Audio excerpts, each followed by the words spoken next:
Number आने थे वो अब सबके सामने हैं।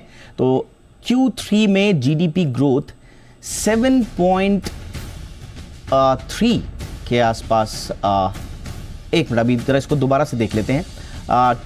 FY26 Q3 में जीडीपी ग्रोथ 7.8%, जो कि अनुमान था 8.2% का, अब ये जीडीपी ग्रोथ 7.8% की डेटा इस वक्त दिखा रही है। और Q3 में जीडीपी ग्रोथ 7.8 के अब क्या मायने हैं, इसको थोड़ा सा विश्लेषण करेंगे।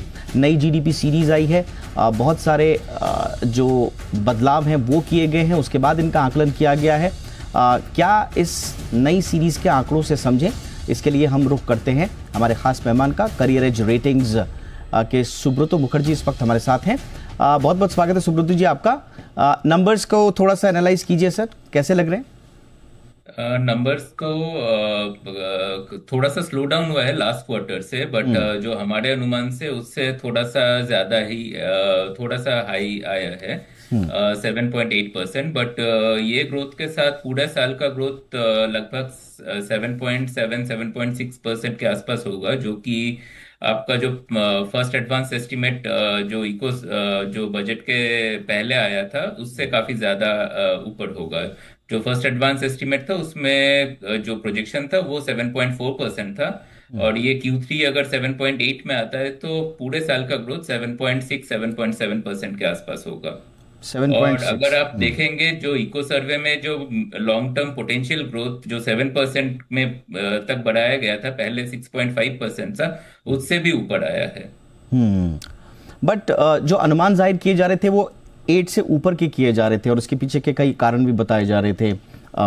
SBI की जो रिपोर्ट आई थी उसमें जो रूरल और अर्बन जो कंजम्पशन है उसका उन्होंने हवाला दिया था। एक और कुछ बैंक्स की रिपोर्ट आई थी जो शानदार कॉर्पोरेट प्रॉफिट के आधार पर थोड़ी ज़्यादा का अनुमान जाहिर कर रहे थे। तो फिर ऐसा क्या हुआ, ये थोड़े हमें कम दिखाई दे रहे हैं?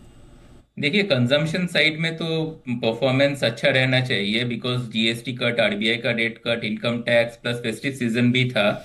बट अगर आप देखेंगे सर्विस सेक्टर में या फिर इन्वेस्टमेंट साइड में भी, वहां पे थोड़ा सा गवर्नमेंट का जो कैपेक्स का जो नंबर है वो कॉन्ट्रैक्ट हुआ था Q3 में 23% से।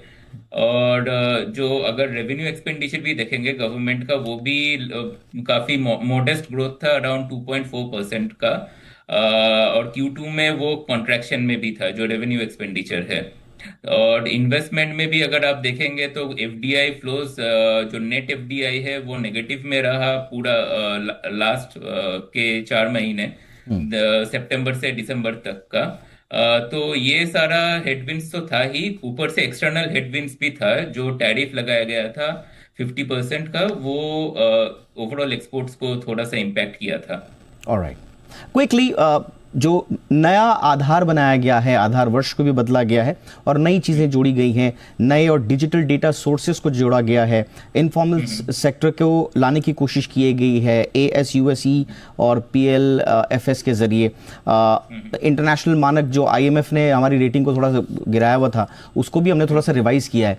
तो ये कितना सिग्निफिकेंस आपको लग रहा है, और इससे क्या बेटर पिक्चर मिलेगी आगे भी? हाँ, ये जो डेटा कलेक्शन में तो इम्प्रूवमेंट हुआ ही है, और ये ओवरऑल जीडीपी का जो कलेक्शन का जो एफिशिएंसी है उससे काफी, जो पहले बेस था उससे काफी ज्यादा इम्प्रूवमेंट होगा। जो आईएमएफ ने जो सी ग्रेड दिया था इंडिया का जीडीपी के लिए, वो मेनली था कि हम लोग का जो डिफ्लेटर है WPI, वो हम लोग यूज करते थे। अभी जो नया सीरीज है उसमें डबल डिफ्लेशन होगा मैन्युफैक्चरिंग सेक्टर में। ओके। डबल डिफ्लेशन में यह होता है कि जो इनपुट और आउटपुट दोनों का अलग अलग तरीके से डिफ्लेट किया जाता है।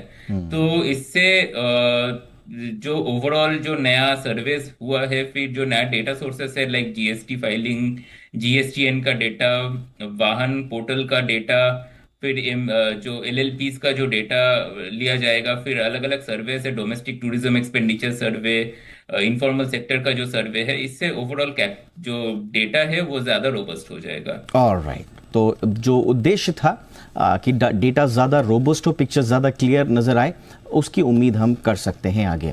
बहुत बहुत धन्यवाद सुब्रतो जी, आपने वक्त निकाला और जीडीपी नंबर्स को एनालाइज किया हमारे दर्शकों के लिए। Thank you so much.